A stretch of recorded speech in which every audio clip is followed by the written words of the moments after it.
Hey, Richard, Kirby here. Super excited you sent me this back roll to review. Looks like you have a great foundation of the basics, and you understand the general concept of the back roll really well. So I don't know if you've landed this trick before, but you should definitely be landing these consistently from what I can see. There's just a few little things that I'm going to be able to kind of pinpoint as I compare my one wake back roll to yours in this side-by-side split screen comparison. So let's go ahead and just scroll through it real slow here first, and then I'll break it down by step. But basically, you'll already see that I'm set up quite a bit wider, and then I ride up and through the top of the wave a little bit more. My flip's not quite as whippy, and then you'll see by my boat settings, I'm pretty far out in comparison to you. So I'm at about like a 65 or maybe 70 foot rope there with more people on the driver's side of the boat to kind of load up that wave. And it allows me to have a bigger landing zone as to where you're landing, you're like right on top of that other wake. So whatever these settings are right here, that's probably where you're going to want to throw it wake to wake. But if you want to try to land it a few times consistently, kind of warm up to it, doing it one wake further back should definitely be a little easier for you. So let's get into the basics of the cut here. So you'll see by me being a little bit wider, I'm able to really establish my edge a little bit more. So we'll look at the angle of the board. I'm pointed in a little more 90 degree as to where your board is kind of pointed in towards the boat a little bit. That definitely changes the way the board kind of edges through the water, and it makes it more difficult to stand up as you go up and through the wave. So as I scroll this forward, you'll see at the wake, basically what's happening here is that your knees are collapsing. They're kind of both pointed in as where my knees kind of flare out. So that is kind of a weak point. And I believe that kind of happens from your body position.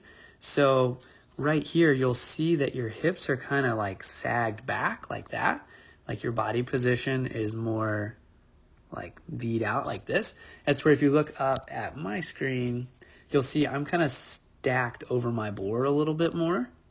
My chest is forward a little more, and then I'm able to kind of ride in on the back right heel as I approach the wave.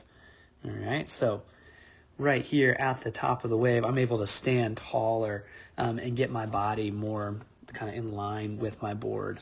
And it makes it so that I don't break through the wave as much. So you see this splash right there off the top of the wave for you.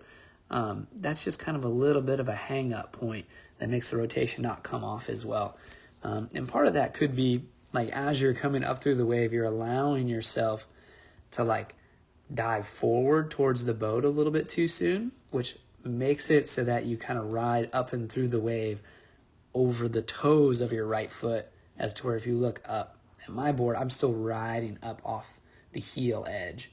Then when it comes to getting in the air, you look good. I mean, you're going up really nice. We're tracking pretty similar here. The only difference is it looks like you have your head craned up and over that lead shoulder, which is what everybody says to do on a back roll.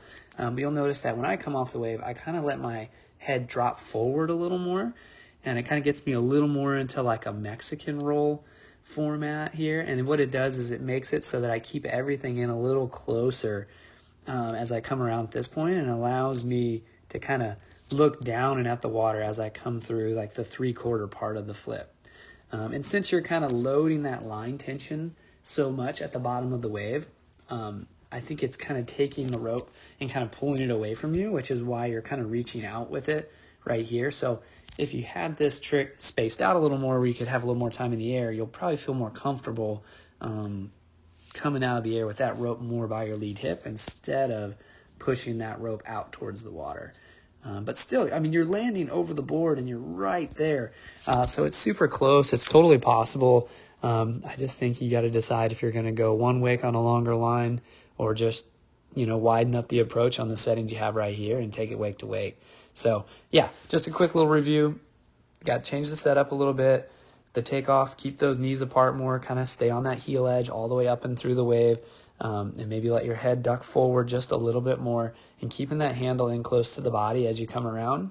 2 hands on the handle will work, but if you drop the right arm at that 3/4 mark, it'll kind of help you drop out of the sky with the rope in the lead hand, and it'll maybe prevent you from pushing that rope over in front of you so much. So anyway, dude, I really appreciate you sending me this clip, and thanks for tuning in and watching. Let me know if you have more questions, and I'd love to keep helping you with it.